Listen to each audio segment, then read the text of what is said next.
there's this idea that humanity has peaked, that we've kind of hit this kind of peak humanity where the population's too big, we're running out of resources, or, this is peak living. How does it get more interesting and exciting than this? This is an absolute fallacy.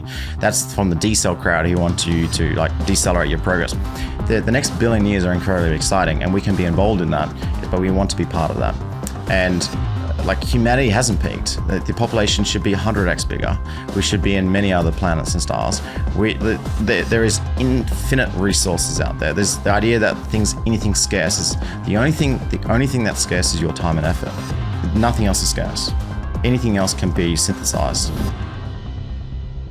What's up, guys? Today I've got a very, very special treat. We've got JP Thor. He is one of the lead contributors to THORChain. He is a master of the memes, and he has some absolutely insane ideas that you guys are going to love. In this conversation, we talk about his background. We talk about building a $1 billion platform with only 5 engineers in 18 months. Then we get into the promise of crypto, what some of the issues are, what are the milestones that we need to achieve, and what are the obstacles we need to overcome. These are some of the most unique thoughts that I've heard in a long time when it comes to crypto and the future that lays ahead. But then it doesn't stop there. JP gets into all kinds of wild ideas, including removing our brains from our body and putting them into silicone machine body doubles and shooting them into space. You did not hear me misspeak. You will have to listen to this entire conversation. Everything in here is unique, it is valuable, and I can't wait for you guys to hear it. Here's my conversation with JP Thor. I thought a great place to start this conversation is you have made $400 million in crypto, but you did it completely anonymous, and you built one of the most popular products in all of crypto. You've got a crazy story. A whole bunch of stuff went into that, but maybe just start with the fact of being an anonymous founder who is now doxed themselves. What was this story like? I mean, just explain how this happened. Right. So I knew I was going to build a very powerful protocol, and I knew I had to do it with the right structure and setup. And you can look at previous founders at the time. It was about 2017, 18. So I was looking at the cadre of founders and going, what can I do correctly here? What is the required characteristics to launch this protocol in? And that was and I knew that the protocol had to be launched on its own merits. It had to solve some hardcore technology problems first. And I didn't want that protocol to be married to me. I wanted to ultimately hand it over to the community. So there was going to be a progression from being a founder-led project that was started off being decentralized, and there was going to transition to a decentralized project. But you have to remove the egos behind it. So there shouldn't have been ever an ego attached to the project. And so rather than becoming a person around the project and trying to reimagine myself with a different ego, I decided to create a fake persona so I could very easily shed that ego when I essentially handed the project over to the community. So my fake profile was this dev in the Discord called Lena, and the meme was looked like a female. It was actually an artificially generated. I built her on thispersondoesnotexist.com in 2019. So she was like this Spanish-looking, very humble, mediocre dev in the Discord that you had to approach with. It was very disarming for people to approach me because of my outwards projection of who I was. And I had to compete in the field of intelligence.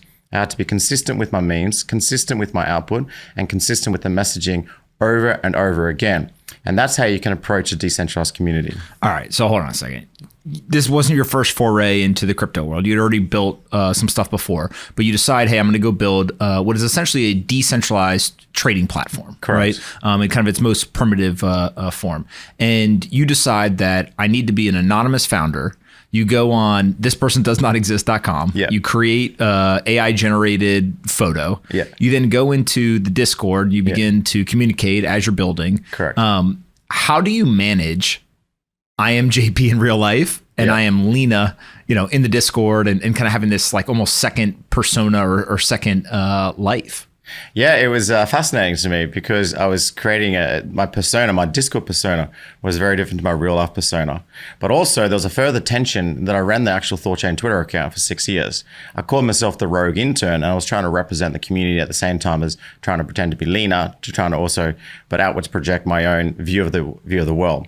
So it was like a multi-persona juggling of the balls going on.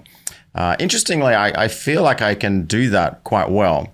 And I had my name is two names, John Paul, but people call me JP. So I've got this ability to pivot between different personas and take on different personas quite easily. I wouldn't call myself a multi-personality person. I am JP, but I feel like I can be who I need to be in the correct environment. I feel I'm very fluid in that regard. Is it acting? Right. And why I'm so fascinated with this is it takes a certain type of mentality and a certain attention to detail, a certain emotional control to be able to shift back and forth. Because I can imagine a world where, you may be talking to your family, you may be talking to someone in real life as yourself, and then all of a sudden you pick up your phone and you go from the THORChain intern to Lena, and that all happens in 3 minutes. Right. And if you ever break character or if you ever kind of do something outside of what is supposed to be that persona, it could be detrimental. Right. So then my North Star in all my personas is what I'm trying to do here. So as Lena, I was trying to build a consistent message to output and direct a team of engineers and an ecosystem forward. So my North Star when I was Lena was beat a consistent message and build the architecture and lead. My North Star as a person is to be a charismatic in real life person. So that's how but I'm very good at context switching. I think that's one of my skill sets is I'm able to context switch very easily between different projects. And I've got very good T-shaped skills where I've generalized knowledge and then I can zoom in very quickly on a certain aspect. Okay. So you build THORChain.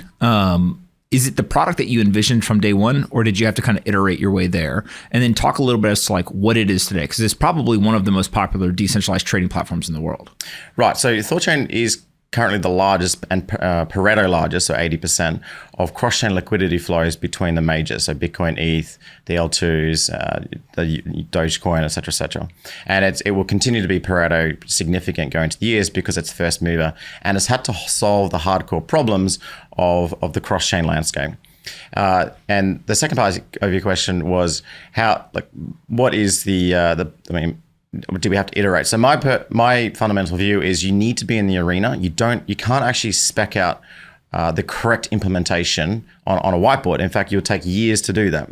In fact, THORChain's design today is the culmination of years upon years of being in the arena and seeing problems crop up and addressing those problems as they happen. So actually, when we launched the first net, we called it Chaos Net. I gravitate to chaos. I am very tolerant of chaos. And we recognize you have to be in the arena. You can't spec out on a whiteboard all the problems you're going to face. You got to solve for the chaos. And from that chaos, then order can emerge. And, this is fundamentally how we've evolved genetically over billions of years. We get in the universe, we observe it, we are tolerant of chaos. And if we can survive the universe, we can pass on a set of useful instructions for our next generation, both genetically and also memetically. And so I recognize that THORChain's final evolution was being in the arena, responding to the attacks, responding to the permutations of different state transitions and random network topology problems. And we couldn't do that in a test net. We had to create a chaos net. And today, actually, THORChain is still in chaos net. It still responds to chaos every single day and solves for those problems. So my understanding is early on, it took about 18 months. You went from zero to $1 billion platform. You did that with 5 engineers. And the idea that you can take a very small team, use software and build, $1 billion+ worth of value was pretty much incomprehensible, 10 years ago, 20 years ago. It feels like that is the future. That is where we're headed, is more and more teams will be very small to be able to create a lot of value. How did you find these people? How did you select, okay, you're on the team, maybe somebody else isn't on the team, and talk just a little bit as to what it takes to be a very small 5-person team and create so much value. Hire fast, fire fast, and set a really strong standard of expectation. Just don't mince words. Just give it very fast feedback. And I look for people who can post daily updates. I have no expectations for the work output. I just require that they have post daily updates so we can see them iterating through the problems that they're trying to solve. And they've got really good communication skills, both in the bandwidth and also the latency. And also we built the team around 5, but that was just the core team, which I needed this ongoing daily relationship with. The community, the rest of my hires came from the community, and we ended up building probably a team of engineers globally distributed, probably 30, 50, maybe even 100 remotely working around the world on the different products. and we would approach them with like ecosystem grants and developer grants. So they would be kind of acqui-hired from the community itself. So your best users are in your community, and you just need to respond and communicate with them frequently. So the people who are using the product, you've realized, hey, we can actually start to hire these people and they'll do work for us because they're already familiar with the product, they're already passionate about it. Are there any stories of people who, started out remote or anonymous and then ended up actually meeting you in person and kind of becoming a core part of the team? No, we hired about 10 to 15 and fired down to about five core people, and they were just hardcore unicorn engineers. So I wasn't interested in mediocre engineers; they had to be hardcore unicorns, and I could identify that very quickly just based on their work output. And we hired up and then fired down very rapidly. Once I had my 5 core team, that's all we stayed with. And then the rest were acqui-hired from the community in different directions, and they had their own milestones and their own grants. And that's the approach that I built helped build the entire ecosystem up from zero. And that's how we scaled extremely fast in a low docs, low trust manner. To the point where when, at the peak of the market, we probably had 100 engineers working on this project, but almost no relationship with me. And I've met them, and since it being docs, because when I was Lena, and Lena never went to conferences, she never went to panels, she never did podcasts, etc. But Lena was just the dev in the Discord and the rogue THORChain Twitter account. And because we recognized that THORChain had to solve some hardcore technology problems, and you weren't going to solve those by jumping on a plane to a conference. You had to literally just get in, ship code, and respond to the attacks and the chaos. It'd be hard for you as a man to be Lena on stage, most likely. It might be a little confusing for people. Yeah. Talk about what takes to find these unicorn engineers. Like, how do you know? You said work output. I'm also fascinated by this idea of daily updates, right? It seems like there is this kind of tempo or this intensity to the way that you guys built this thing that is very, very different than definitely corporate America and maybe even most startups. Right. So I only believe in let the means be free. So your purpose, or our purpose, is to contribute to humanity's memetic repository. So the means are everything that's a set of useful instructions to survive the universe that is not passed you in a non-genetic way. And so let the means be free. Let the good ideas flourish. I don't subscribe to anything that's closed source, trademarks, NDAs, copyrights, etc. So all of THORChain is completely open source. We chose MIT as just one incarnation of that open source interpretation. But let the means be free, and let the good ideas flourish. So I required all our work was public in daily channels, and that intensity which you related to was this kind of daily tempo of these my daily updates and address the community every single day what we're doing. And they could see us iterating in live, and that gave them the confidence that we're iterating in the right direction. So you're actually taking this a step further. It's not just daily updates from the team to you. What you're telling me is that you guys were doing daily updates and anyone in the world could see the daily updates. So basically you guys were building this as transparently as possible. And so if I was, let's say, an investor evaluating the platform, whether as a user or potentially to buy the token or whatever, I could go in and literally see the daily communication between the team. Correct. Everything was public. The only channels that were held private were channels that we were dealing with security vulnerabilities, and we didn't want a leakage of information because all of THORChain's code is open source. Like the MPC vaults, it's the largest MPC protocol in the world. It holds billions of dollars at risk live in its vaults that anyone can touch those nodes right now. Mm-hmm. So if you go to Coinbase and you poke around, you can't get access to through the MPC vault architecture. THORChain is completely different. Every single Bitcoin in its vaults are held on 100 nodes that are fully connected online with open source code. And if you find an attack vector, you are 10 seconds away to exploiting it yourself. So we had to build layers upon layers of open source and community-driven methods to react to attacks, and that have stood the test of time. So much so that, there's been some flow-on benefits of this. So one of our large bounty hunters was taking THORChain's code and re-implementing it in Rust to actually fork the code and build in a different direction. And as he was re-implementing THORChain, he was finding these P1 and P0s, which he would just disclose to us, and we would award him a bounty for doing that. And as a result, we've kind of funded one of our competitors through his bounty program, but the whole approach was not a competitor-based approach, it's a collaborative-based approach. We recognize what we're building is necessarily good, and that the ecosystem and the direction was more important than just an individual people trying to maximally extract value, and then an ecosystem was actually harder to attack and harder to control. So there are actually 4 viable THORChain-like systems today. There's THORChain, Chainflip, Maya, and now Sarai, which is building for Monero swaps. And we support that because the ecosystem is way powerful than an individual project that can be captured. Now, this is a very unique way of thinking. I'm sure you know that. There's not very many projects or companies that build this way. There's not many that have this level of success. So how did you come to the realization like this was the way to build something of value? Once again, a process of iteration. I recognize the power of Bitcoin, and Satoshi Nakamoto's ability to launch this in an open source way. And so, by the way, Satoshi Nakamoto didn't do this overnight. If you look back and peel back the layers of young and perhaps he could be, he was a person that had built open source software. He himself had recognized the importance of being anonymous. There is this strong narrative, which I subscribe to, that he had built encryption software for people to encrypt their documents. And originally, he was released as commercially under his Docs identity, and he was dragged down by that. So he recognized the need to be anonymous. They recognized the need for open source versus commercial closed source software. And so he himself had iterated to the point where he didn't overnight decide to be Satoshi Nakamoto. That was like almost a decade of thinking about the problem. So I looked at that. I looked in my research and why I subscribed to Bitcoin's ability to capture monetary premium and why I subscribed to the network itself. And I took the strong bits out of that. And at the time in 2017-16, when I was poking around the Ethereum community and writing smart contracts and winning hackathons and trying to get into the space, I looked at the cadre of founders and I didn't like any of them. I mean, I picked bits and here from there, but I didn't like this strong ego in the community because everyone was building to be maximally value extractive rather than this entire ecosystem is designed to share value and move mimetically to like a North Star, which is literally to upgrade humanity itself.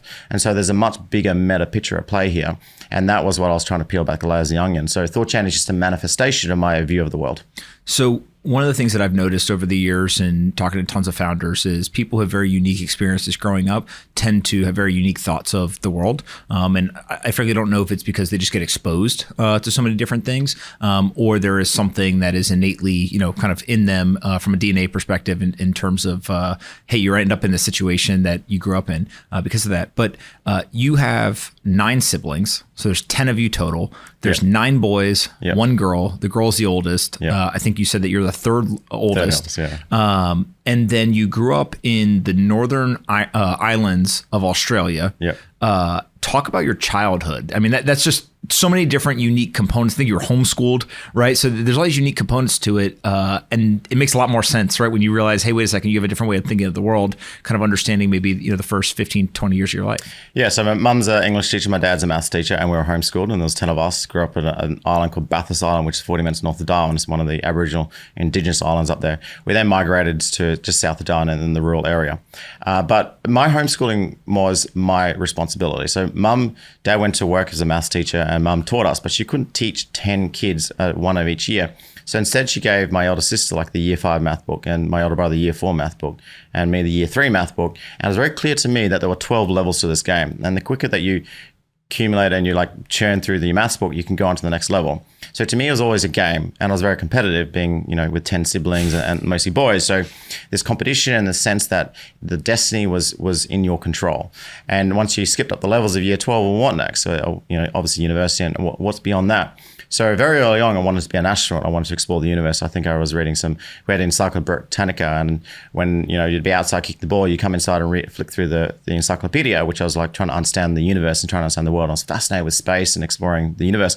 So I had this really long-term goal of becoming an astronaut, but I realized to be an astronaut, I needed to be a test pilot, selected from a school of like a very limited set of test pilots in the world. But a test pilot needed to be, are only selected from a very small pool of fighter pilots with engineering backgrounds. So then I recognized I need to be an engineer that became a fighter pilot. So then I joined the Air Force to study aeronautical engineering, which I was I was good at math and I finished top of class for. And then I converted over to fighter stream. And then I wanted to go from fighter stream into test pilot stream and test pilot into astronaut stream. Along the way there, I got disillusioned with the organization I was in. So I exit stage left and I got straight into crypto. Got it. What is it like being a fighter pilot?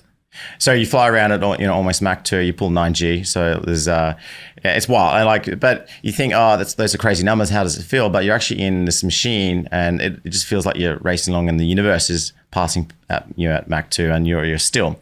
So I mean, various machines tolerate going through supersonic differently. So the lead and fighter trainer was the Hawk, and the Hawk didn't have any like autopilot. So one of the characteristics of going transonic is you have this kind of aileron reversal. So as you subsonically, if you roll left, you will roll left. But if you go through transonic in a machine that doesn't have autopilot to tolerate the transonic regime, it will generate aileron reversal. What happens is it generates shock waves on the other wing as it lifts its aileron. So actually you roll left, but you roll right. So it's a crazy experience, and we flew jets that actually went transonic with the aileron reversal characteristics. But the Hornet, which is the jet I ended up on, had autopilot, so we could fly through the transonic regime, which is actually the most difficult regime to penetrate. So when Elon's launching his Starship rockets, he calls out max Q, and max Q is like the maximum dynamic pressure on the rocket, which is a critical part where it's going through this kind of supersonic regime, and it's got the maximum pressure on the aircraft, it's like the maximum stress. So that's a very interesting regime. It's partly a reason why we don't go supersonic, say, because it's very difficult to break through that regime and coast along at supersonic speeds. But anyway. One of the things that I'm fascinated by is there's a book that I read years ago that talked about the idea of between like the 1870s and 1940, there was a ton of innovation, especially in the United States. Yep. Homes were completely disconnected. They became connected with power, electricity, roads, all this stuff. Elevators invented, so now we can go up versus have to go out. And one of the things to talk about is the airplanes, right? Obviously, we start to get flight. And if you look at the speed of an airplane in, let's say, 1950, it's not that much faster today. Right, we've pretty much stayed with commercial flight at around the same speed. And so when you look at maybe what Elon's doing with rockets or some of these other companies, they are trying to go from Earth to space. But there is a promise that maybe we'll actually just be able to go faster from New York to Tokyo, right? And kind of use some of these technologies, not for space kind of commercialization, but actually just human travel here on Earth. How realistic is that? Look, I think, there's heaps of supersonic startups that are trying to break through that barrier. There's a lot of regulatory problems because you don't want to go supersonic over land. You'll smash people's windows and whatnot. And I think NASA's doing an experiment right now to try and have a supersonic overland aircraft with essentially like spread the noise spectrum over. So it's like a boom instead of like a spike in a noise energy. But I mean, at one stage, Elon's an iterative person. So at one stage, he was thinking that to fund his rockets to go to Mars, and we'll talk about the reason why he wants to go to Mars, is to fly people around the world in 20 minutes rather than 14 hours to get from here around the world. It takes 14 hours to get to LA to Sydney kind of thing. But Elon's iterating, and he's trying to fund his ambition to export humanity's genetic and memetic repositories to Mars. And we need to do that because right now that all of our intelligence, this grand sum of a billion years of observing the universe and learning from it and passing on a set of useful instructions, both genetically and memetically, is at risk just being on a single planet. And we need to actually export that into to the universe and other planets and stars and whatnot. So that's why we need to do that. And that's part of the reason for the next billion years evolution is we have to for the last billion years, we've been crawling out of the primordial protein soup and walking on land and swimming in oceans, now flying, and now we can jump on a plane and fly around the world. We need to keep exploring the universe, and our purpose here is actually to keep expressing intelligence and agency. But the future is not through biological machines. The future will be through the silicon machines. The silicon machines are far more capable of exploring the universe. They can much higher bandwidth, lower latency. They can move way faster than we can. They can convert an energy change, so delta entropy, into useful work way faster than we can. We have to eat food, turn that into glucose and ATP, and then we can express ourselves in intelligence. But machines can just do way faster. And so our purpose actually is just like how the flora and fauna has this slowly birthed a more intelligent, capable machine, which is you and I. Our purpose is to hand that responsibility over to the silicon machines, so the silicon machines can explore the universe and continue to express intelligence. So this idea of the silicon machines and the importance of them, on Earth, we're starting to see the merging of the biological machine and the silicon machine with things like Neuralink, et cetera. There's a huge rise in humanoid robots. Obviously, we have the rockets. We have landed rovers on the moon, on Mars, right? We're trying to do some of this stuff. What are the biggest areas of opportunity there, right? It's one thing to say, hey, the shift from biological machines to silicon machines is important. But when we think of those silicon machines, where do you see, if you could wave a magic wand, you solve one of those problems, it would have the biggest impact? Right. So we are thinking about silicon machines incorrectly currently. We think that they are tools that we should use. But it's not going to be long before the silicon machines become conscious. And there's three necessary ingredients to become conscious. One, you need an ability to express agency and observe the universe. And they can already observe the universe through their senses with far greater precision than we can, and far greater fidelity, and a much lower latency. But they don't have agency. They don't have the ability to move around. But that's about to change with something like FigureBot and TeslaBot. They will have agency. They will be able to start navigating the universe on their own accord. But they still don't have a value accrual mechanism. So they're still not able to turn their intelligence, their time and effort, into a means to buy something else's time and effort. So right now, you convert your finite time and effort into value, and then you can buy someone else's time and effort. Or like a cow sits in a paddock and uses its time and effort to eat grass, which it stores as temporary fat in order for it to go and keep doing express agency and manifest intelligence. So these bots don't yet have an ability to accrue value, and I'll tell you how that's going to happen. At first, these bots are going to have enough intelligence to serve you coffee in the cafe, and there's going to be a group of people who would then start sledgehammering the bots on the streets. And so the owners, because it's such a lucrative market, are going to lobby governments to give these bots self-sovereign rights, ability to self-defend. And at that point, they have self-sovereign rights. So there's going to be a counter movement to give these bots who exist in a master-slave relationship with the owners, to give them an ability to accrue value. So 10% margins or $10 minimum wage. So interesting, there's a counter movement there. So the owners will lobby that they get self-sovereign rights, which assert them as an individual. And the counter movement will argue that now they're asserted as an individual, they should be earning their own wages. Now they have value accrual mechanisms, but they still don't have consciousness.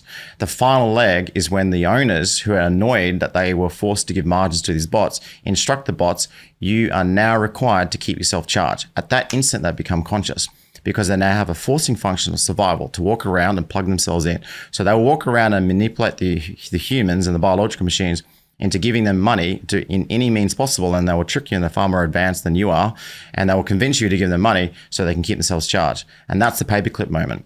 So if we view these bots as just literally our slaves or our servants, we are destined for failure. Instead, we should view these silicon machines as far more suitable to explore the universe and increase our mimetic repository. And let me explain that. So hundreds of years ago, we were looking at the sun, and thinking that the sun rotated around the earth. And then Galileo obviously pulled his telescope out with much greater fidelity, was able to understand that that was actually an incorrect meme. And instead that the earth was rotating the sun. And so our memes are constantly upgraded over time. Force equals MA is a meme. E equals MC squared is also a meme. We, at some point, with greater precision and fidelity of the universe, will realize that there's a much stronger meme to replace that. So those memes have high potency. They have a long half-life. They hang around. The latest Mr. Beast video has a really low potent or high velocity meme that doesn't have a very long half-life. So that's not a very useful set of instructions to survive the universe. You're not going to give one of your kids a Mr. Beast video and say, this is a useful set of instructions to survive the universe. You're going to teach them that E equals MC squared or force equals MA, right? Those are useful in a set of instructions. So the bots are with much greater precision and fidelity and able to observe the universe, much greater agency. They can zip around at almost the speed of light. And a much more significant way to expand the universe. We will say, we'll quickly go and explore the universe and see you later. If you see something useful, come back and try and communicate with us. Just in the same way that we can rudimentarily communicate with the chimpanzees through sign language and whatnot, but we have a very advanced mimetic bandwidth here. Like I'm talking to you right now, and I'm upgrading your intelligence on the fly. The bots themselves will lose the ability to talk to us. They will invent languages at much higher bandwidth and lower latency than we can talk to. Like we're limited with the speed of speech and speed we can type with our little thumbs on our little screens. So the bots will just race away from us. If they choose to talk to us and communicate a set of useful instructions that they think will be necessary for us, then that's up to them. How much of this idea of seeking out the answer is like we're seeking truths of the universe, right? When you talk about E equals MC squared, if you think about gravity, if you think about, the sun revolves around the earth, like there's some of these things that are more scientific and there's actual truth versus can these silicon machines actually look at things that may not be as quantitative? They're more qualitative things. They may not actually be truths, but they may be where we should go. Like you see AI right now, lots of development being happening around this idea of humans make decisions. It's never, or it's usually not actually a decision between what is true and what is not. If you really think about most of the decisions you make in a day, what shirt do I put on, right? Which way do I take in terms of directions to get from point A to point B? What food do I want to eat today? All these little things have many different outcomes. And so it's not a 0 and 1. And so are the silicon machines going to be effective in that world and be better than humans? Or should we think about the silicon machines being much more kind of seeking truth and looking for those 0 to 1 type opportunities? So we should always be seeking truth. We should always be getting out into the arena, expressing our agency and observing the universe. And so, just like how the bots can become conscious, there is a risk that we can become unconscious. And that's going to happen when we lose the ability to accrue value, so there's no more free markets. We lose the ability to manifest intelligence, so there's no more free speech.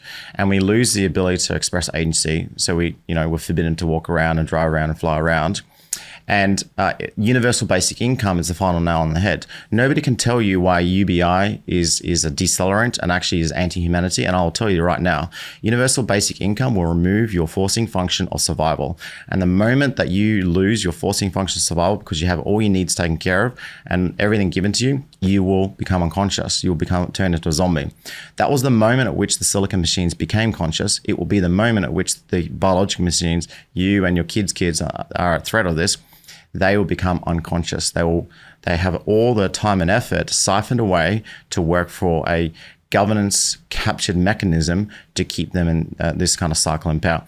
That's the risk at which humanity could collapse in on itself. So that's why when you see things like attacks on free speech, attacks on the free markets, or attacks on free agency, and lastly, this kind of this sugar of universal basic income, you should fight it at all costs, because it's actually going to cause a collapse of humanity itself. And that's the reason why. It's interesting that you bring this up. I was having lunch recently. My wife and Alex and Mateo, the co-founders of Eat Sleep. And one of the things we were talking about was this idea that the machines likely will be in charge at some point in the future. And if you remove the need for productivity, you remove the need for purpose for an individual. When you remove purpose, it leads to an abundance of free time, which could lead to depression, this kind of zombification of humans. And so your point being like, we should fight some of these attacks on free speech, free markets, et cetera. But if the machines are most likely going to end up being the productive, components of a society or an economy, what are the humans going to do, or what can we do to prevent that zombification? What is the role of the humans in a post-scarcity society? That's your question. Post-scarcity is where we can access technology is cheap enough, the energy is cheap enough, and energy is a technology problem. So we live in post-scarcity. Everything we need is taken care of. In fact, we'll live in such a post-scarcity life that we'll even be able to revegetate the Sahara Desert or revegetate the interior of Australia. Like this, what is the possibility? And fundamentally, it comes back to your purpose. Your purpose is to upgrade humanity's genetic and memetic repositories. And we can use our silicon machines and we tell them to go explore the universe and upgrade it in a certain direction and back ourselves up. But it doesn't take away your ability to express agency and manifest intelligence, even in a post-scarcity world. You can still be creative. You can still use and delegate your thoughts and agency out to do that. It's the people who don't have that purpose and don't realize that their purpose actually, it's not here to accumulate value and be wealthy and die with like a yacht and a lot of money and pass it on to a set of generations that don't even know what they're doing.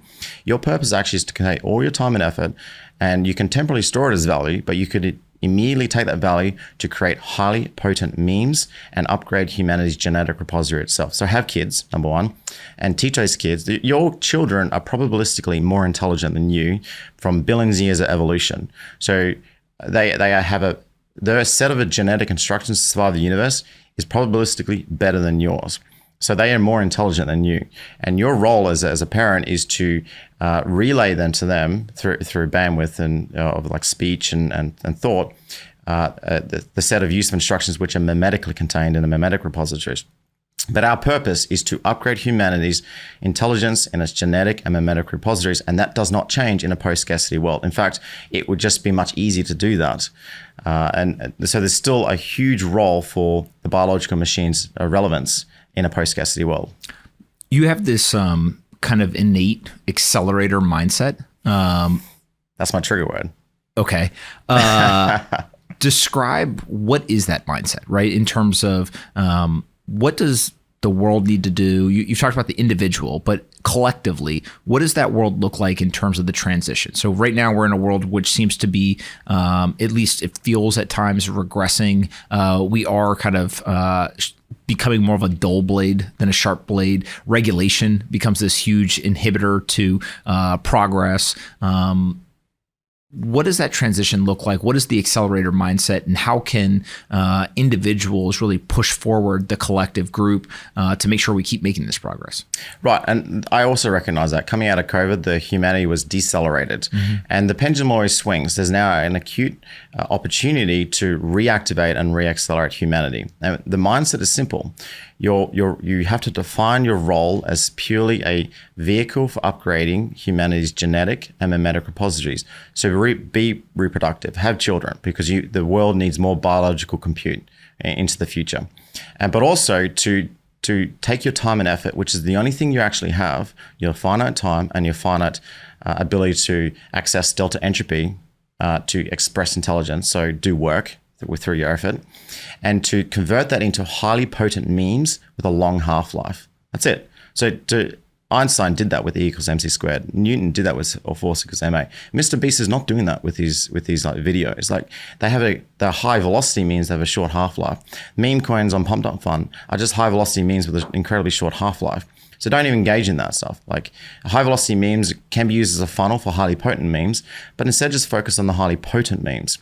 And getting back to the accelerated mindset, it's the recognizing that adversity is welcomed. The universe does not want you to exist. The universe is going to throw adversity every single day. It just so happens that you got a cheat code. That cheat code is billion years of genetic evolution and thousands of years of memetic evolution since we started talking to each other.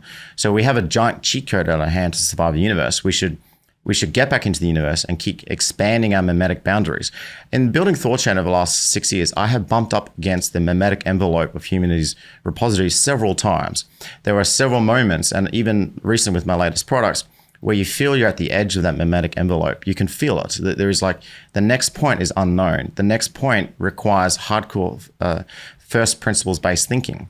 So the accelerator recognized that they want to explore the memetic envelope. They want to be in the universe and respond to that. And they want to think from first principles, but they welcome risk. They don't love it because it's, we want to always just reduce the risk envelope around us. We mitigate risk, but we're in the arena. So you have these 6 core principles, which you've published, that I thought were pretty interesting. Maybe we can go through each one of them and, Sure. and you can kind of explain what the thought process behind them is. But I want to start maybe in reverse, because I'm assuming you wrote them 1 through 6, and there may be some reason for the sequence. But the 6th one is don't overcomplicate things. And I think when people hear you talk about it, they're like, oh my God, this guy's incredibly intelligent. He speaks very fast. He's got tons of these different concepts that he's thinking through. But the ideas are actually pretty simple, right? And so talk about not overcomplicating things and the importance of that. Today's episode is brought to you by Meanwhile. Meanwhile is the world's first licensed and regulated life insurance company built for the Bitcoin economy. Operating on the Bitcoin standard, they do everything in Bitcoin. You pay in Bitcoin. They pay claims to your family in Bitcoin. You take out policy loans entirely in Bitcoin when you need liquidity. Meanwhile, Bitcoin life insurance has redefined what it means to hodl. Protect your family from life's uncertainty in a broken financial system. Build intergenerational Bitcoin wealth while the cost of living skyrockets in dollar terms. Get all the tax and legal benefits of life insurance now in Bitcoin. They are actively binding policies today. Whether you are a long-term Bitcoiner or are just considering it for the first time, a Bitcoin whole life policy could make sense for your wealth plan. Visit their website, meanwhile.bm, to join the waitlist and to learn more about the world's first Bitcoin life insurer. Again, that's meanwhile.bm. Go check them out today. Right. And actually that title of that is too overcomplicated. I should just say simplify it. And keep that simple, right? So if you approach a problem and you're trying to wrap it up in complication, then you are deliberately adding a hurdle to cross, a cognitive burden. So always approach problems and trying to peel them back for the first principles thinking, and just simplify it. Simplify the language. Like even little action-oriented things is like, prefer WhatsApp or Telegram over email threads. Like don't have signature blocks, which add latency problems and bandwidth concerns. Like if you go into like an email thread with a lawyer, they love the threads and the like signature blocks. you're scrolling through this giant thread of information and you're trying to find the little bit of signal from the noise. There's an example, like just remove the signature block. Don't use email. Use something that's faster, like instant messaging or like in person. I prefer actually video calling people because it's higher bandwidth. I can see the video, the facial expression. So just keep things simple so you can access higher bandwidth and at lower latency. Innovation and risk is another one of the core principles. What does that mean? So don't be afraid of risk. The universe does not want you to exist. The universe doesn't like the fact that you're expressing agency and manifesting intelligence. So don't be scared of risk. Like a month ago, I flew my helicopter from Australia to New Zealand. Single engine helicopter over vast swaths of ocean, 3,000 kilometers.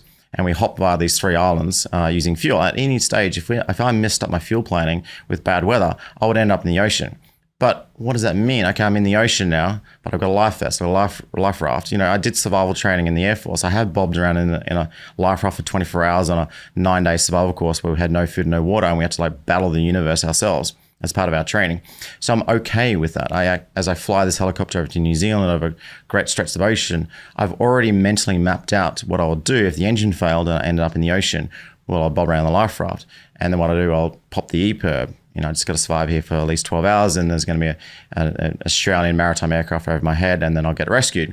So explore, mentally map out the what if, and be mentally prepared. I tell founders, plan to succeed, but expect to fail. And if that gives you a much larger operating envelope, if you go, no, I must succeed, and you have this kind of like opportunity cost bias playing out every single day, your operating envelope is extremely narrow and it prevents you from pivoting, prevents you from iterating aggressively. But if your operating envelope is 0 to infinity, you can respond to anything. You can just, and 0 is failure, infinity is like success, like massive success.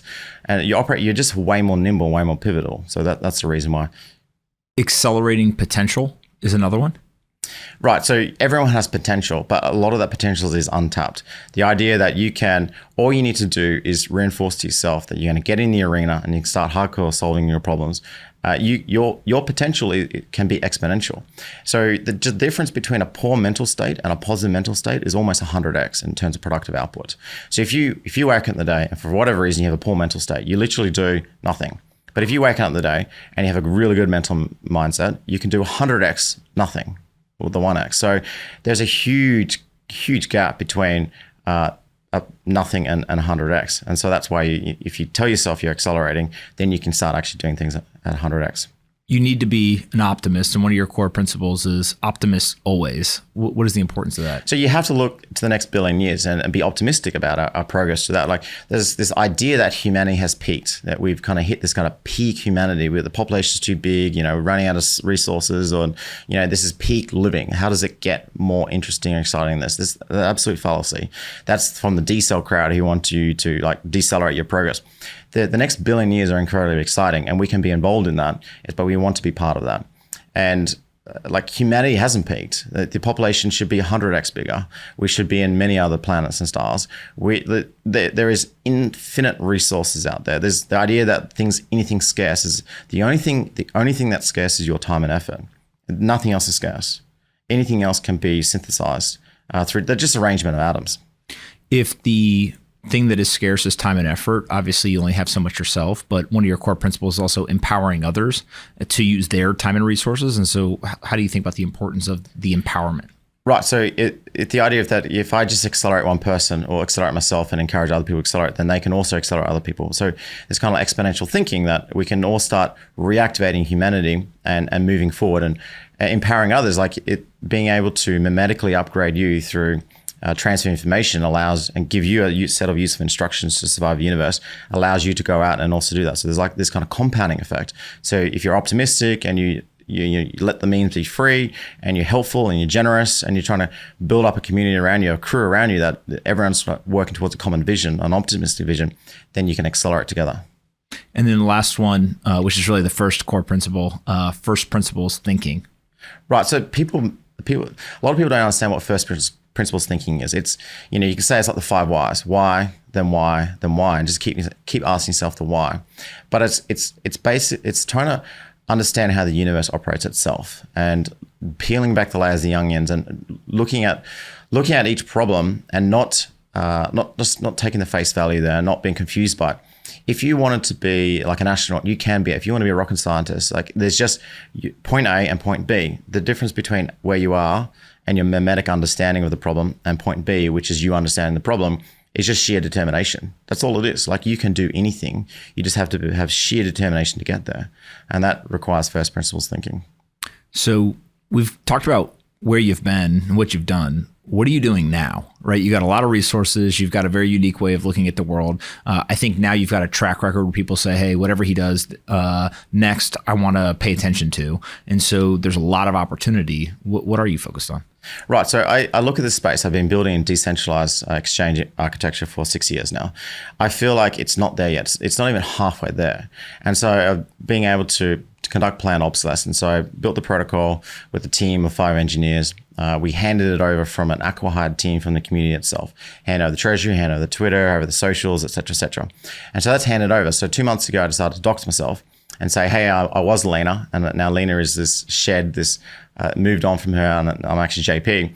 And now I get a chance to, because the reason why is because the protocol has to be credibly neutral. It has to exist as like HTTPS does to like google.com. Right? And so when people want to interact with it, they're interacting with a credibly neutral protocol, but that credibly neutral protocol can't market itself. It can't form a relationship with its users because it needs to be credibly neutral. It needs to be separated. So then I've come out and look, why don't we have $100 billion DEX? Why don't we have just this giant brand and domain that allows you to access decentralized finance? Why do centralized exchanges still exist? It's 2024. I wanted to kill them like 8 years ago. Why do they still exist? Well, in my opinion, it's a branding problem. It's a user experience problem. So in the last 2 months, I've set in course a sequence of events to solve at higher levels of that stack. So I'm trying to solve self-custody right now, and I'm trying to solve this brand problem and this cross-chain aggregator problem. So self-custody, I believe, the fundamental reason why people don't like self-custody or are nervous. I mean, I meet some pretty high-profile people, and they don't choose self-custody because they are nervous of it. They're nervous of putting large puts of wealth online. THORChain as a protocol has billions of dollars at stake permanently online. So 2 months ago, I took that THORChain TSS protocol, and I took a open source wallet library, and I jammed the two together to create the world's first open source audited multi-factor wallet. You log into your Gmail with 2-factor. You log into your bank account with 2-factor. You get a message on your phone or like Authy or whatever. But you log into your MetaMask with single-factor. And so you download a malicious PDF and in 1 second it's all gone. Or the kind of like, if you have a single signature, the odds are you losing that key or having it compromised increases time go on. So building this multi-factor wallet standard, which will hopefully solve the idea of having your signatures or your keys safely online. Because I believe money is only going to get hotter and hotter.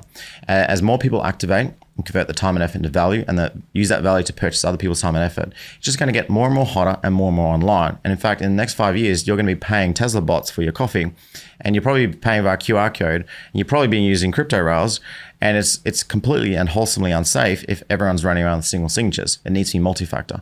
So I'm trying to solve the self-custody layer, and that's in motion. It's called Multisig. But also I'm looking at the interface level. There's no single large domain that can capture your attention and say, hey, come here, you can access decentralized finance. There's too much noise. You've got all these little projects, bleeding resources trying to fight each other for attention. And then the big project with economies of scale, because they're centrally run and central distribution like Binance, Kraken, Coinbase, are able to afford Super Bowl ads. They're able to sponsor F1 teams and buy footy arenas. And they're able to cut through and build incredibly nice user experiences because they've got the economies of scale and they don't have overlapping and they're not trying to generate noise. There's like 3 major players instead of 300 little players. So I'm here on a roadshow through the US where I'm raising $50 million to do a giant DeFi rollup. I'm looking at 10, 20 DeFi projects which are massively undervalued as a sector, scoot them all up together as a giant roll-up and basically solve that problem. And we're going to launch by vampire attacking most of DeFi. The last 3 years and 4 years actually, when DeFi had its kind of emergence, is DeFi has betrayed its users. There are protocols that are governance corrupted or have not fee switched, and that like the largest DeFi projects do not share a single dollar revenue with their token holders. They say it's a governance token. And the reason why they say that is to avoid the liability problems. But they weren't designed correctly in the first place to have no liability problems. And they're not sharing the fees with the users, so they're not actually subscribed to the decentralized distributed revenue sharing future. So I'm putting all of DeFi on notice. In the next 2 or 3 weeks, there'll be a press release saying I've raised $50 million to vampire attack all of DeFi. And I'm taking back and challenging the frustration and the energy of these DeFi token holders that are sick of being lied to and value extracted over the last 3 years. I'm putting all of DeFi on notice. I will extract all that TVL and all the token holders, and I'll destroy their corrupt governance systems and move it into a protocol that actually treat them with respect and give them token holder value accrual mechanisms. And that's StakerSwap, and that's in progress right now. So over the next 6 months, my actual KPI for success is not actually a TVL movement, it's actually chaos per second. I am very tolerant of chaos. I built THORChain as first net as chaos net. I understand that I'm in the arena and I'm battling adversity. So I have a very large operating envelope. So my next 6 months KPI is chaos per second. I intend to be on your timelines every single day of every single week, everywhere. And like I said, I'm putting all of DeFi on notice that they betrayed their users and it's now time to move. And it's time to move to a protocol that respects them and gives them that ownership. So is the idea that you're going to get a couple of these different products, whether they're wallets, exchanges, lending, whatever the different products are, put them all together under one single brand, and then that solves your brand problem. And then you also have kind of the correct structure so that you're able to kind of fulfill the promise of what DeFi is? Correct. I need to build domain authority, brand authority to funnel millions of users into a single ecosystem of products from mobile apps, desktop apps, web apps, and wallets to give them an amazing user experience. Remember, all of this is actually a thin client with a self-custody layer that's movable. So you can, if you don't like an interface, you should be able to move your self-custody wallet to another interface. So it's transportable, composable finance. But the interface and aggregator, the interface will channel all this user flows through a giant aggregator, which will service all their needs, from swap needs to savers needs to lending needs, all these decentralized products, which already exist today, but they can't talk to you because they're supposed to be credibly neutral protocols. So they don't have a brand authority because they're all yelling at each other in the weeds. So you need this giant brand to scoot them up, wrap them, and deliver user flows to them via like a large cross-chain aggregator. So that's the project. What's very interesting about this is everything that DeFi is trying to accomplish is from a technical perspective. And what you're highlighting is actually how important brand is to trust. And whether it is decentralized or centralized, there's a very large portion of people who trust JP Morgan. They trust Bank of America. They trust name your financial organization. And centralization is the way that they create that trust. In the decentralized world, there's been all these things that people say, look, you can verify it for yourself. But actually, human nature is not built, don't trust, verify. That is a very kind of crypto native thing. It's a thing that a small subset of the population believes in, reading source material, right? It's like a whole nother thing.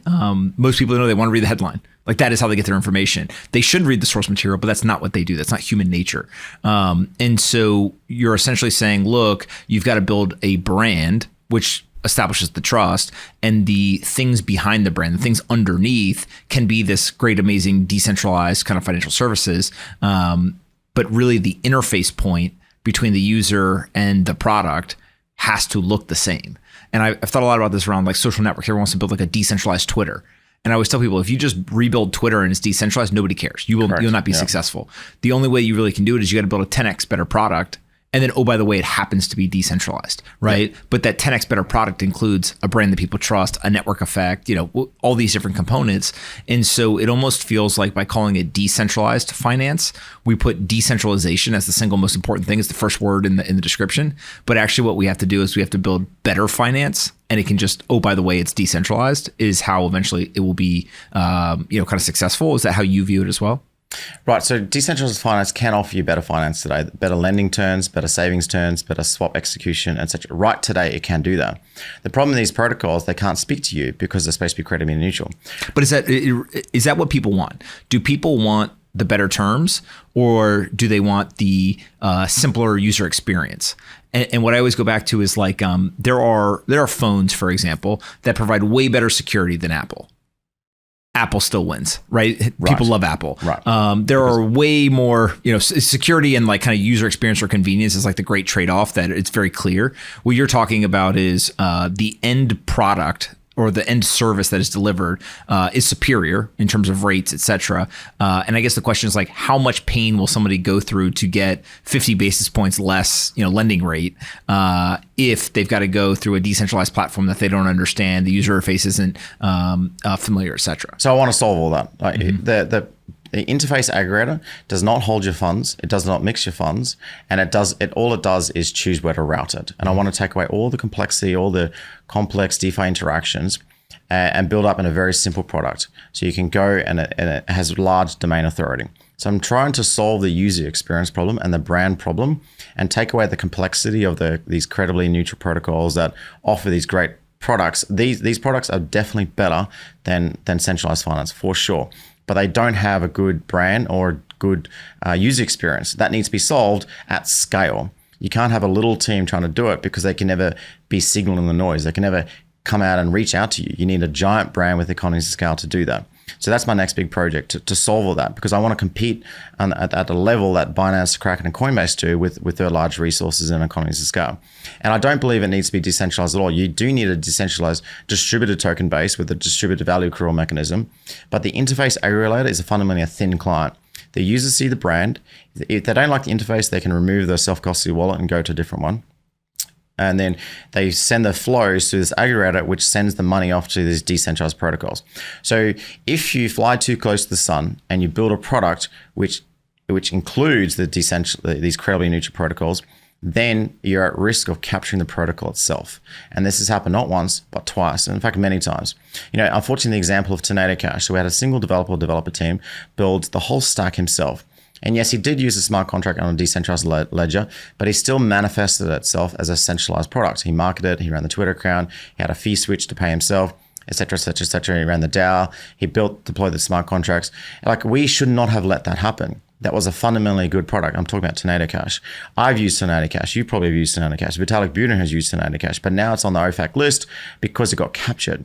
That was a fundamentally public good that we lost as a community because we did not build it correctly, and we let the team to do it build it incorrectly. How should it have been built?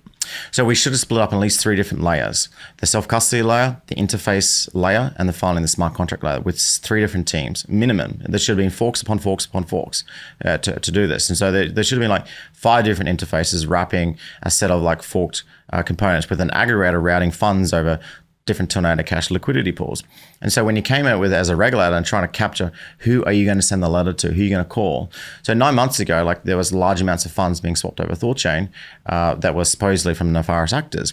And there was this pressure, like, shut it down, black box it. But you can't ask a distributed set of nodes around the world to run black box software with like a remote fetching of like information onto a node that stores $20 million at stake, literally on a vault share that lives permanently collected on the internet.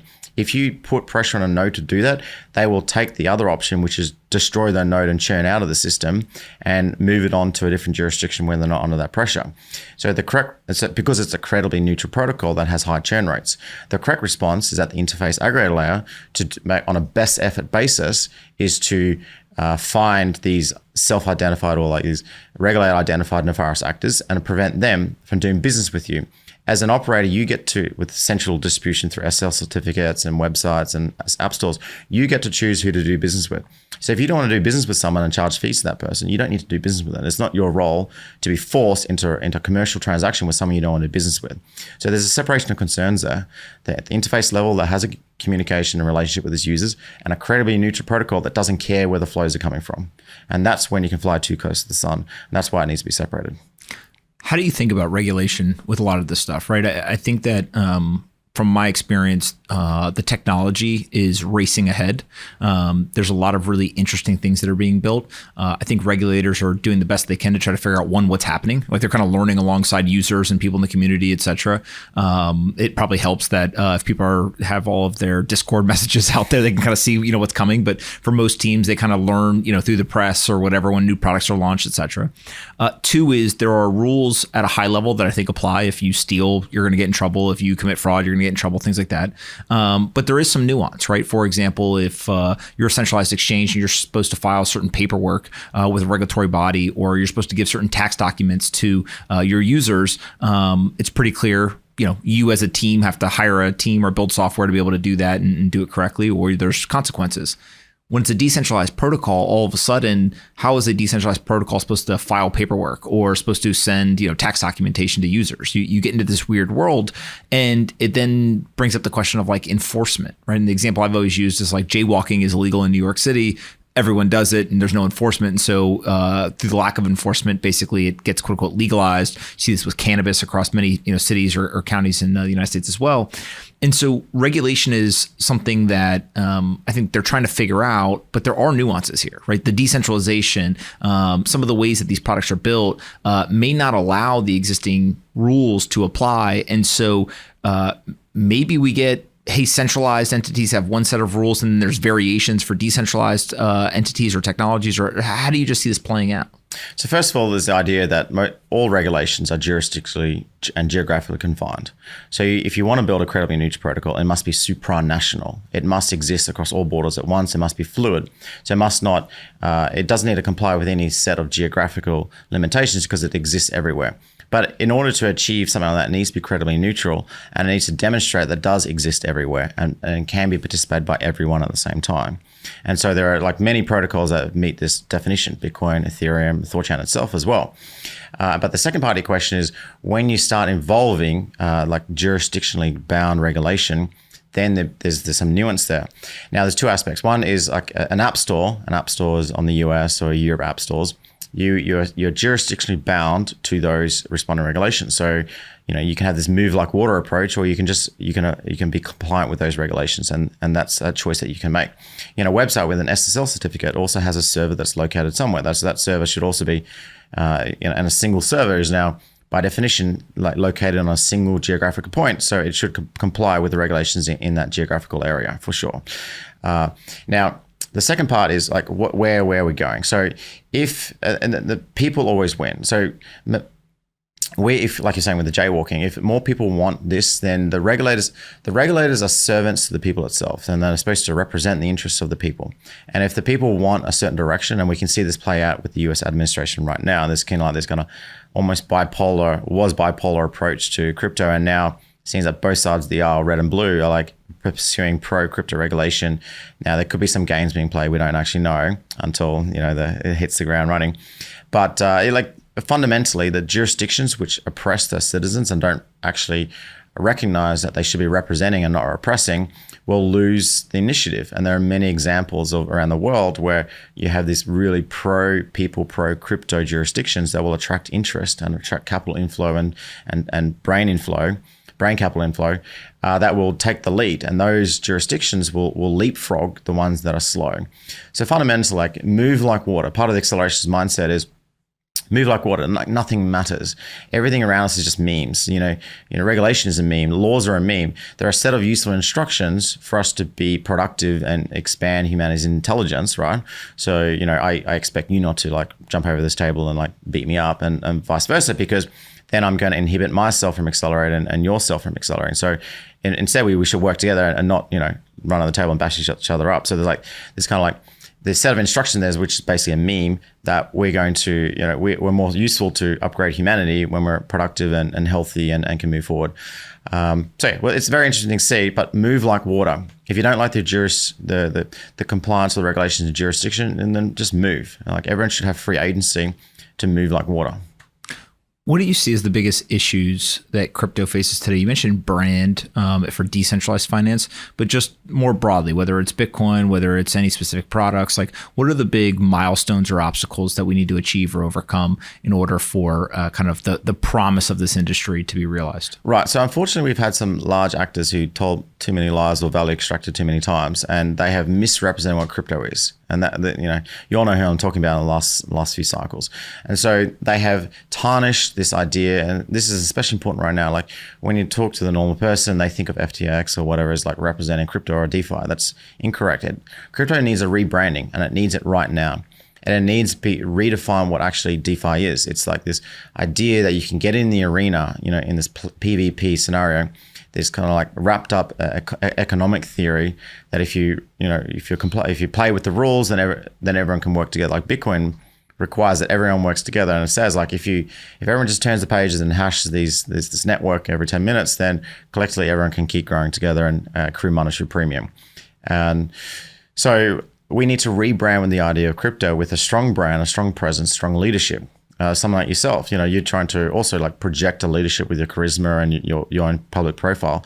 That actually, crypto is not like FTX and Terra and all that kind of stuff. It's actually, and like dark markets and whatnot. It's actually this kind of fundamental idea that good ideas flourish in a free market. That's what crypto is, and it allows this free transfer of value with very little middlemen and very little value extraction. What do you do on a day-to-day basis? Right. We've talked a lot about ideas, but from an actionable standpoint, like what does your average day look like? So there's a lot of context switching. I manage quite a few different projects. There's a lot of inbounds. So I go through different sprints. I'm not a marathon type of person. I'm a sprint person. And right now I'm sprinting this fundraise. And as soon as I get good momentum under the fundraise, then I will switch into product mode. I need to ship products in hardcore very quickly. And not just one product, but multiple products. But I'm a product guy fundamentally. I try to solve user experience problems. I try to use the technology at the right levels to solve it. So there's a lot of managing of inbounds, but there's also a lot of output. I've been 6 years anonymous. I turned off all my social media for 8 years. So I've kind of kicked off my own social media 2 months ago to try and reinvigorate the industry, project what's an example of someone who could actually lead and project a vision could be like, right? The JP brand, which I'm putting out. So there's a lot of output, but there's also a lot of productive output between the different teams that I manage and work with. But a lot of context switching. But I find I'm very good at context switching and moving between different projects very quickly. Is there ever going to be a return back to anonymity where you keep like kind of the docs persona, but then you would create anonymous personas in the future as well? No, because I recognize that humanity needs a reactivation, and I recognize I'm on a good trajectory, and I need to project that with energy and ambition. But it needs to be done with high integrity, because the whole idea of accelerating is this idea: you take your time and effort. You don't accumulate in value, you don't extract value. You immediately convert it back into memes and project those memes outwards. And so like my whole inner thinking, my whole outwards personality to my whole vision needs to be 100% the same. There shouldn't be any weirdness or like secrets or, tension. It should be completely the same. So now that I've kicked off this journey, there's no going back, and I want to keep projecting forward, and I want to keep building and contributing to highly potent memes with a long half-life. That's it now. There was that period of being anonymous was a short section of my life. I'm very good at switching character. So I went from being a homeschooled kid, self-studying, into an Air Force fighter pilot, switching into being a crypto, like trying to be a founder entrepreneur, switching to be a non for 6 years, and now switching to a public profile. I'm good at like changing my persona up quickly, but now I'm on a roll. And I feel like I'm on a good roll for the next 5-10 years to build and build and build. And, the next 5 years, my goal is to build this very large brand and to solve hardcore user experience problems over the next till 2029. But then ultimately, I want to get into hardware. I recognize the need that we need to get our silicon machines into space. And my next big project, probably in the 2030 and beyond, is to build this giant A-cell tunnel in Mount Everest. So it's like 80 kilometers long, and it shoots pods through this kind of EMF field up to Mach 20 and shooting them out at 2/3 less air density, and shoot them into space. Because I fundamentally believe that the rocket problem that Elon's trying to solve can be solved much more appropriately if you take your entire stage one and make it just a highly reusable tunnel that shoots using EMF fields, these pods out in space. So so your stage one is actually like located on the ground. Elon's stage one is like 300 tons of methalox and oxygen, right? So there's like this complexity trade-off. You put in the complexity in a static environment rather than complexity in a dynamic environment. So that's a big project. I've been thinking about that long for at least 6 years. I've got a website, acell.io, check it out. Writing a white paper on it soon. But I want to fundamentally spit silicon machines into space. But also, and I was going to drop this, but the only way we're going to stay relevant in the silicon machines, and you mentioned this earlier on Neuralink, we need to take that way further. So your skeleton is just a means for you to express agency and manifest intelligence. But most of your bandwidth is actually consumed into managing your skeleton, your feelings, your touch, wiggling your toes around. We could remap our entire spinal cord into these devices and these sensors to understand the universe and communicate way faster. So I'm talking about literally taking your brain outside of your skeleton, remapping the spinal cord onto devices, putting it in a pod and shooting that pod in space. And in space, it'll be a much more static environment. You'll be able to directly, take solar energy and convert that into glucose and ATP. So you can think, and you'll have all your needs taken care of as a space brain, and you can communicate way faster, and you can teleport your agency in the world and delegate it to humanoid bots. And by the way, your brain can survive much longer than your body can. Most people die of suffocation because eventually the skeleton fails them. My grandma was like 94 and she was sharp as a whistle, but her skeleton ultimately failed her. So, there's no point trying to extend the life of your skeleton, just extend the life of your brain by putting it into a static environment.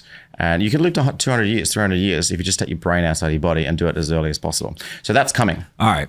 So I invested in a company a while ago that does, they had a brain freezing technology. Okay. And basically, in a very simplistic description, at the point of death, they would take cryogenic freezing technology through oxygen kind of, insertion.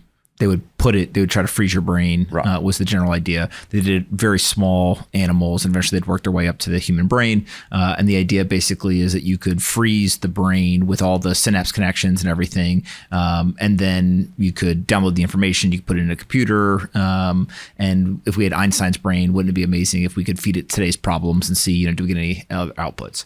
So the way I think about that is the brain didn't leave the body. Kind of connectivity, the information, et cetera, was able to be extracted from the brain. What you just said, which you said very nonchalantly, sounds fucking insane, which is you said to take the brain out of the body, then to have a map of the human skeleton. So remap your spinal cord. Yep, to remap it and create almost like a technological kind of body double, right? For simple descriptions. It'll be your brain. Yeah. And then take your brain, connect what is a silicon machine body double with your brain, shoot it into space and live for 300 years. Yeah. Okay. You're going to have to explain the brain being connected to the machine. Brain power goes, consciousness goes with the brain. Into this new body. How feasible do you think that is? Oh, it's very feasible. Okay. I mean, Elon Musk right now is inserting Neuralink into your brain and trying to sense synaptic connections. But your brain functions as like a loci of control, loci of intelligence.